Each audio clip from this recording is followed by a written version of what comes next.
നോറയുടെ മുന്നിൽ ശശിയായി നമ്മുടെ secret agent ആയിട്ടുള്ള സായി. അതെ, എന്താണ് സംഭവം എന്നല്ലേ, നമ്മുടെ ബിഗ് ബോസ് പറഞ്ഞു അഭിഷേക് എന്തായാലും നമ്മുടെ പവർ റൂമിലോട്ട് കയറാനായിട്ട് സാധിക്കില്ല. അതുകൊണ്ട് തന്നെ അഭിഷേകിന്റെ സ്ഥാനത്തേക്ക് ഒരാൾക്ക് പവർ റൂമിലേക്ക് കയറാനുള്ള അവസരമുണ്ട് മറ്റ് ടീം അംഗങ്ങളിൽ നിന്ന്. അപ്പൊ ആദ്യം തന്നെ വന്നത് അവിടെ നമ്മുടെ നോറയുടെ ടീമാണ്. സായി നോറയൊക്കെ അടങ്ങുന്ന ടീമാണ്. ഇവർക്ക് 4 പേർക്കും സംസാരിക്കാനായിട്ട് പവർ റൂമിലേക്ക് കയറാനുള്ള യോഗ്യതകൾ പറയാനുള്ള അവസരമാണ് അവിടെ കൊടുത്തിരുന്നത്. അപ്പോൾ ഓരോരുത്തർക്കും തന്റെ സമയം വിനിയോഗിക്കാം. ഇന്ന ആൾക്ക് ഇത്ര സമയം എന്നില്ല, ടോട്ടൽ ടീമിനെയാണ് ഒരു സമയം കൊടുക്കുന്നത്. ആ സമയത്തിനുള്ളിൽ 4 പേർക്കും വേണമെങ്കിൽ 4 പേർക്കും സംസാരിക്കാം. അല്ല, ഫസ്റ്റ് കിട്ടുന്നവർക്ക് ഫസ്റ്റ് സംസാരിച്ചു തുടങ്ങിയിട്ട് ബാക്കിയുള്ള ആൾക്കാർക്ക് അവസരം കൊടുക്കാതിരിക്കാം. അങ്ങനെ വരുന്ന സമയത്ത് ബാക്കിയുള്ളവർ സംസാരിച്ചില്ല എന്നുണ്ടെങ്കിൽ അവർക്ക് പവർ റൂമിലേക്ക് കയറാൻ അവസരം കിട്ടില്ല. അപ്പൊ അത് എങ്ങനെ വേണമെന്ന് വിനിയോഗിക്കാൻ നിങ്ങളുടെ കഴിവ് എന്നാണ് ബിഗ് ബോസ് അവിടെ പറഞ്ഞത്.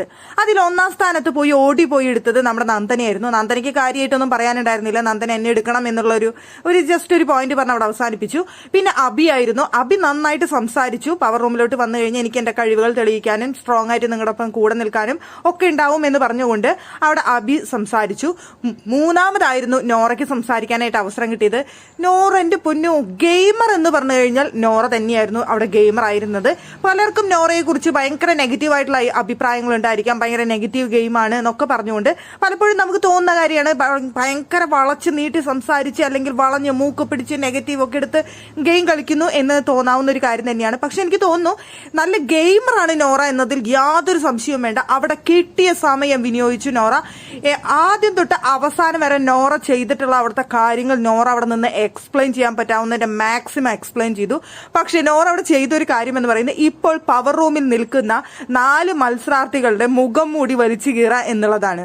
ശരണ്യനെ കുറിച്ച് പറയുന്നുണ്ടായിരുന്നു. ശരണ്യക്ക് സ്വന്തമായ ഒരു അഭിപ്രായമില്ലാത്തൊരു വ്യക്തിയാണ്, ഒരു മുഖം മൂടി വെച്ച് നിൽക്കുന്ന ഒരു വ്യക്തിയാണ് എന്നുള്ള രീതിയിൽ ശരണ്യയെ കുറിച്ച് പറയുന്നുണ്ടായിരുന്നു. അതുപോലെ ഋഷിയെ കുറിച്ച് പറയുന്നുണ്ടായിരുന്നു. ഋഷിക്ക് സ്വന്തമായിട്ട് ഒരു അഭിപ്രായവും ഇല്ല, ഒക്കെ ഉള്ളിൽ വെച്ചുകൊണ്ടിരിക്കുന്ന ഒരു വ്യക്തിയാണ് ഋഷി എന്ന് പറയുന്നുണ്ടായിരുന്നു. പൂജയാണെങ്കിലും അതുപോലെ തന്നെ ഏറ്റവും കൂടുതൽ തെറ്റ് അവിടെ വീട്ടിൽ ചെയ്തിട്ടുള്ള വ്യക്തിയാണ് ജാനു. പവർ റൂമിൽ കയറാനായിട്ട് യാതൊരുവിധ യോഗ്യതയുമില്ലാത്ത മത്സരാർത്ഥിയായ ജാനു ഉണ്ട് അവിടെ. ഈ ജാനുവിന്റെ അടുത്തൊക്കെ ക്ഷമിച്ച വ്യക്തിയാണ് ഞാൻ. അപ്പൊ എനിക്ക് അത്രയും ഇതുണ്ടെന്ന് മനസ്സിലാക്കി കൂടെ. അപ്പൊ നിങ്ങളുടെ അവിടെ ഈ എല്ലാതും കുറവുകളാണ് നിങ്ങളുടെ 4 മെമ്പേഴ്സിന്റെ ഇടയിലുള്ളത്. അപ്പോൾ ഞാൻ വന്നു കഴിഞ്ഞാൽ മുഖത്ത് നോക്കി ആരടുത്തും എന്ത് സംസാരിക്കാനും പറയാനുമുള്ള കഴിവ് എനിക്കുണ്ട്. അപ്പൊ എന്നെ പോലെയുള്ള ഒരാളാണ് പവർ റൂമിലോട്ട് വരേണ്ടത്. നിങ്ങൾ 4 പേരുടെ കുറവുകൾ നികത്തിക്കൊണ്ട് ഞാൻ അവിടെ നിൽക്കുന്നതായിരിക്കും എന്നൊക്കെ പറഞ്ഞോടുകൂടി അവിടെ ഋഷിയും എല്ലാവരും കയറി കൈയടിച്ചു. അപ്പൊ പറഞ്ഞു പവർ റൂമിലുള്ള മെമ്പേഴ്സിനെ കൊണ്ട് തന്നെ കൈയടിപ്പിക്കാനുള്ള എന്റെ കഴിവ് നിങ്ങൾക്ക് ഇപ്പൊ മനസ്സിലായില്ലേ എന്ന് ചോദിച്ചു. അപ്പൊ ഋഷിയൊക്കെ പറയുന്നുണ്ടായിരുന്നു അപ്പൊ പവർ റൂമിലേക്ക് കയറാനല്ല നിന്റെ ഉദ്ദേശം, നിനക്ക് കിട്ടിയ സ്പേസ് നീ യൂട്ടിലൈസ് ചെയ്യാണെന്ന് പറഞ്ഞു.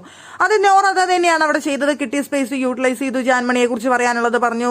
പവർ റൂമിലുള്ള 4 മെമ്പേഴ്സിനെ എങ്ങനെ നെഗറ്റീവ് ആക്കാൻ പറ്റുമോ അതുപോലെ നെഗറ്റീവ് ആക്കി പറഞ്ഞു. അവിടെ സത്യം പറഞ്ഞാൽ നല്ലൊരു ഗെയിം ആയിരുന്നു അവിടെ നോറ കളിച്ചതെന്ന് പറയാം. അവസാനം മാക്സിമം സമയം നോറ അവിടെ സംസാരിച്ചു. അവസാനം പറഞ്ഞു ദേ ഇവിടെ എന്നെ എല്ലാവരും തട്ടി പറയുന്നു അടുത്ത ആൾക്ക് സംസാരിക്കണം, അടുത്തത് സായിയാണ് സംസാരിക്കാൻ നിൽക്കുന്നത്, അടുത്ത ആൾക്ക് സംസാരിക്കണം, ആൾക്ക് സ്പേസ് കൊടുക്കണം എന്ന് പറയുന്നു. അപ്പൊ അങ്ങനെ ഞാൻ വിട്ടുകൊടുക്കുന്നുണ്ടെങ്കിൽ അതും എന്റെ നല്ല മനസ്സല്ലേ എന്ന് പറഞ്ഞുകൊണ്ടാണ് നോറ അവിടെ അവസാനിപ്പിച്ചത്. അപ്പൊ സായി പറഞ്ഞു വേണ്ട ബാക്കി എനിക്കും കൂടി വേണ്ടിയുള്ളത് സംസാരിച്ചോളാം പറഞ്ഞു സായി.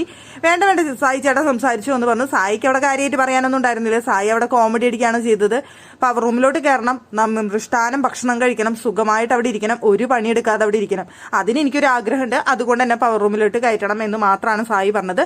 പക്ഷേ ഒരു ഗെയിമർ എന്ന നിലയിൽ ബിഗ് ബോസ് പറഞ്ഞ ആ ഗെയിം അവിടെ കൃത്യമായി കളിച്ച ഒരു വ്യക്തി എന്ന് പറയുന്നത് നോറ തന്നെയായിരുന്നു.